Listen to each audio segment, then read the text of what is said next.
Hey, what's up guys? Welcome back to another awesome YouTube video with me, Tramayne, your FX Chasers mentor. And as today's video title suggests, guys, we're going to be getting into an exit strategy. Now stay with me for 1 second. Let's just make this hypothetical example of a bank robbery. Bank robbers take a lot of time, guys, planning how they're going to do everything. But another important part of their whole planning process is obviously the getaway. Once they have the money, how are they getting out of the bank? And that's exactly what we're talking about today. In Forex, guys, one of the most important aspects of our trading processes is how we're going to exit the position that we are currently in. Now, guys, before we get into the meat of today's topic, if it's your first time on the channel, definitely do subscribe because we do come out with content like this, valuable, informative content every single week, and you don't want to miss out. Otherwise, if you're a returner, we appreciate you. Watch till the end, save your like until the end, guys. So let's get into our exit strategies.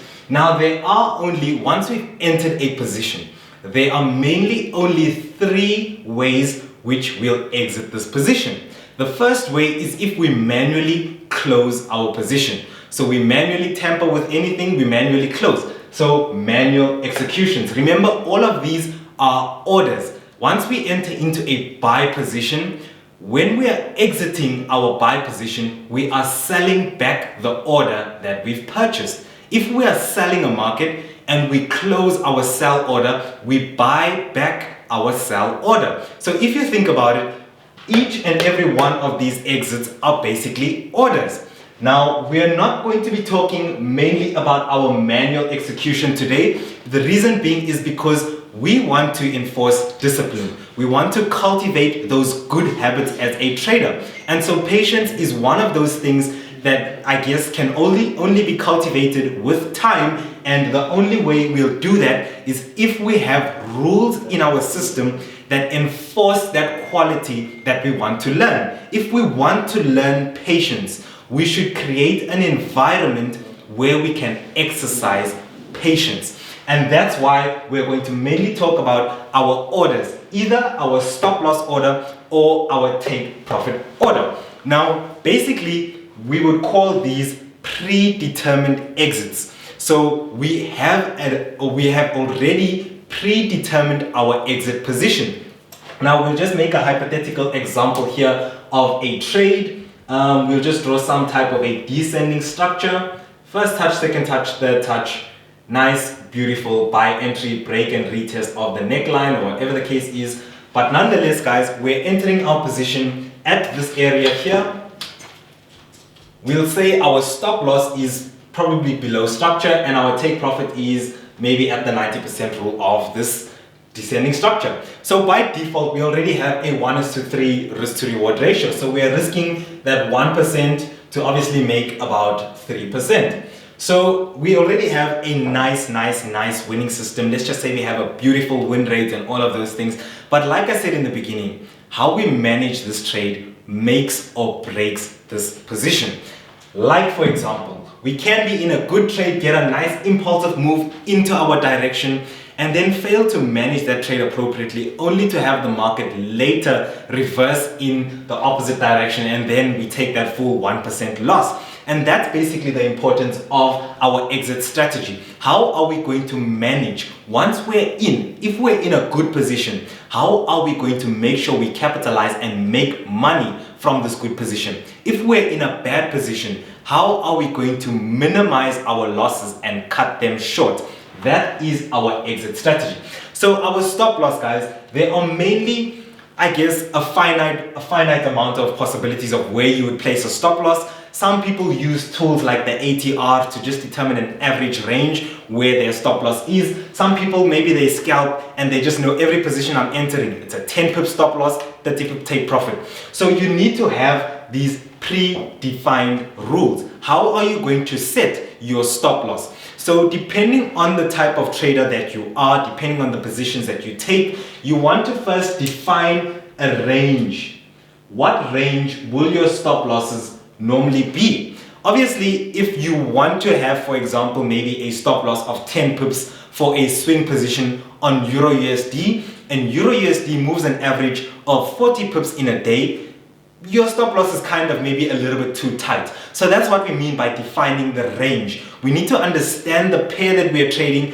What's the range of this pair? Does this pair move an average of 100 pips in a day? Does this pair move an average of 40 pips in a day? And that range will give us an idea of what kind of a stop loss is too big for the pair that we are trading and what kind of a stop loss is too small for the pair that we are trading. Now that we've defined our range, we need to define a placement. Where are we going to put our stop loss? Now, the placement could be defined exactly by your range. Maybe all of your stop losses, because you are scalping, are all 10 pips, like our example. Otherwise, guys, another method is obviously to use our levels of structure. Because we are market structure traders, we trade that market structure. If we're anticipating that price is in an uptrend, maybe we're not expecting price to be violating lower structures. And so we could use a method of trailing our stop loss. So that is, if our trade is in a good position, if we're making profits, we want to still be able to lock in our profits. We want to take risk off the table as soon as possible, because remember, our primary function as a trader is to, number one, preserve our capital. So we're talking basically our whole exit strategy is another method of preserving capital. It forms a part of our trading system. Now, we already defined that maybe we could have a placement that is determined based off our structure. The point is that, and this is with our stop loss, the point is that we need to have a predetermined exit area. We don't want to open our trading up to discretion. We don't want to, for example, open a buy on AUD USD and be involved in a beautiful swing trade, and that beautiful swing trade doesn't have a stop loss, and all we're doing is just going to feel whether the drawdown is big enough for me to close. Can I handle this drawdown? If I can't handle this drawdown, then I close. That is too much discretion in our processes. We want to eliminate as much discretion as possible so that we can expect consistent results. Because with discretion, you don't know that today you close, or if you add too much discretion, you won't be aware of the fact that today you closed a minus 600 and tomorrow you closed a minus 500, and the next day when you closed a profit when you close the trade in profit, that profit was only a trade of 100. So you won't be able to grasp those things. You won't notice the fact that your system is a losing system because you're losing a lot more than you're making. But if we have predetermined exit areas, we remove the discretion out of our trading. Now let's go into our take profits. Our take profits is also obviously another area or another way that we will exit our trade. Now, first of all, we'll either exit by manual execution, either by stop loss, or we'll exit by take profit. Now, also the same way we've done this for our stop losses, we need to define our exit for our take profits.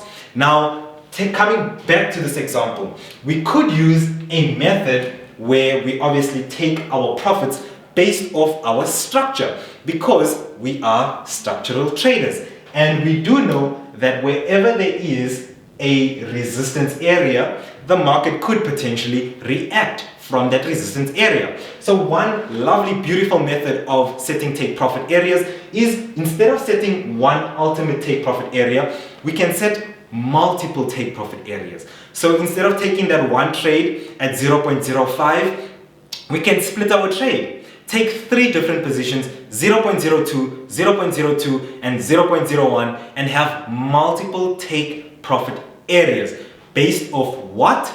In this case, based off our structural areas. Because we do understand that as the market approaches our resistance, we're in a beautiful trade, but as the market approaches our resistance area, there is a possibility that the market can respect that resistance area. And so what we want to do is, when the market gets to that resistance area, we want to make sure we secure something.